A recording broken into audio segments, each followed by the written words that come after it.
In the previous session हमने discuss किया कि आप क्लास किस तरह से जनरेट करते हैं और क्लास बनाने के बाद आप ऑब्जेक्ट बनाकर उसे किन दो तरीकों से कॉल कर सकते हैं। तो प्रीवियस सेशन में दो तरीके हमने देखे कि हम ऑब्जेक्ट के अंदर मौजूद प्रॉपर्टीज़ को कैसे कॉल कर सकते हैं। ये हमारा फर्स्ट मेथड था और इसके बाद हमारा सेकंड मेथड था। Now it's time to run about the constructor in object oriented programming concept of Python. तो मैं थोड़ा जूम कर लेता हूँ।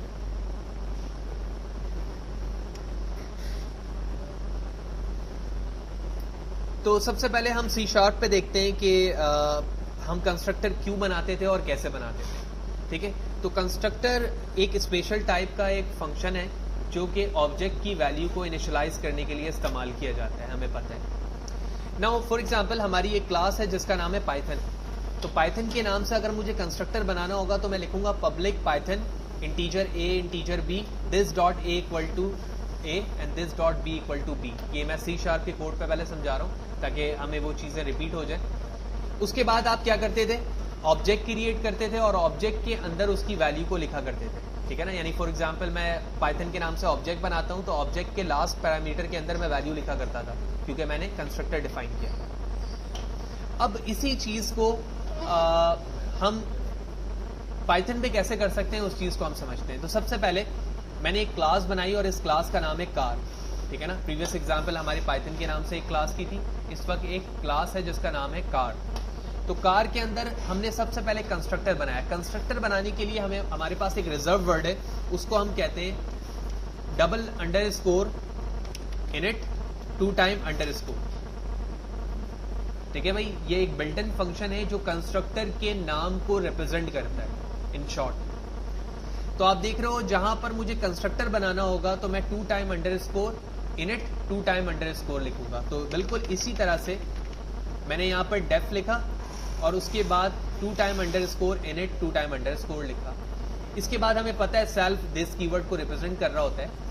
उसके बाद मैंने दो पैरामीटर यहाँ पर यूज किए हैं वेरिएबल्स के, मॉडल एंड कलर। तो हमें याद है कि हम लिखा करते थे, अभी मैंने ऊपर भी समझाया इस चीज़ को कि this dot a equal to a. तो यहाँ पर मैं दिस की जगह क्या लिखूंगा, self dot model equal to model. Similarly self dot colour equal to colour. तो ये दोनों वेरिएबल मेरे कंस्ट्रक्टर में इस्तेमाल हो गए। इसका मतलब ये है कि जब मैं कार के नाम से ऑब्जेक्ट क्रिएट करूंगा तो वहां पर इन दोनों की वैल्यू बताऊंगा।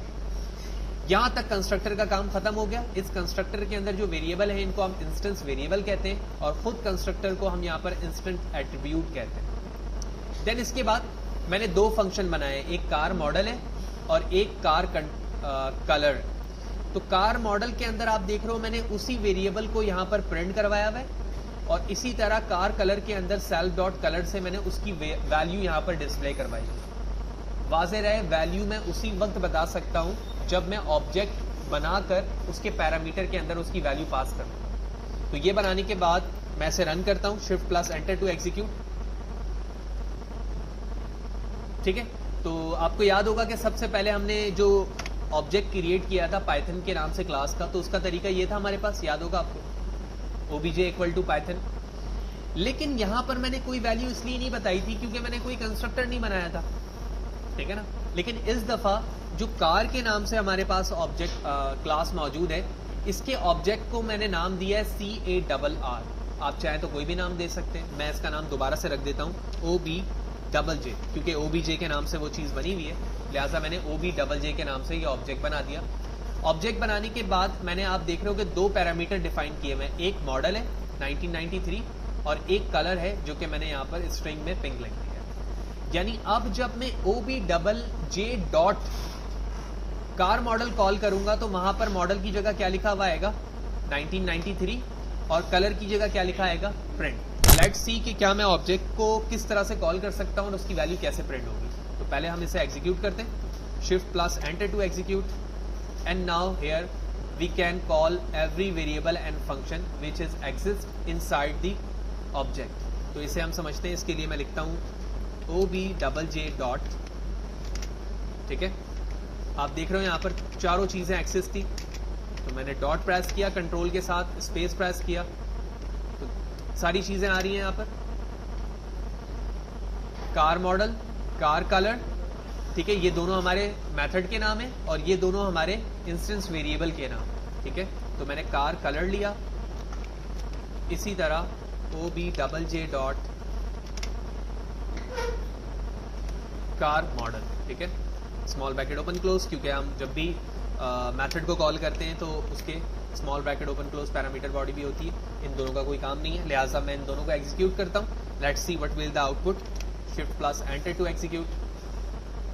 एंड आप देख रहे हैं कि जो चीज़ें मैंने यहाँ पर लिखी थी, स्टार्टेड के बाद मॉडल का नाम होना चाहिए, तो आप देख रहे हो यहाँ पे लिखा हुआ आ रहा है स्टार्टेड 1993, और इसी तरह स्टॉप्ड कलर, तो stopped and colour the same thing. तो ये बेसिक डेफिनेशन थी कंस्ट्रक्टर की कि हम ऑब्जेक्ट की वैल्यू को इनिशियलाइज करने के लिए इस्तेमाल करते हैं, और ऐसे ही हमने यहाँ पर किया। और उसके बाद हमने देखा कि ऑब्जेक्ट की वैल्यू को हम किस तरह से देख सकते हैं कि उसके अंदर कौन कौन से फंक्शंस मौजूद हैं, वो हमने देखा यहाँ पर, और उसे प्रिंट करके भी हमने यहाँ पर दिखाया कि हम किस तरह से उसे प्रिंट करवा सकते हैं।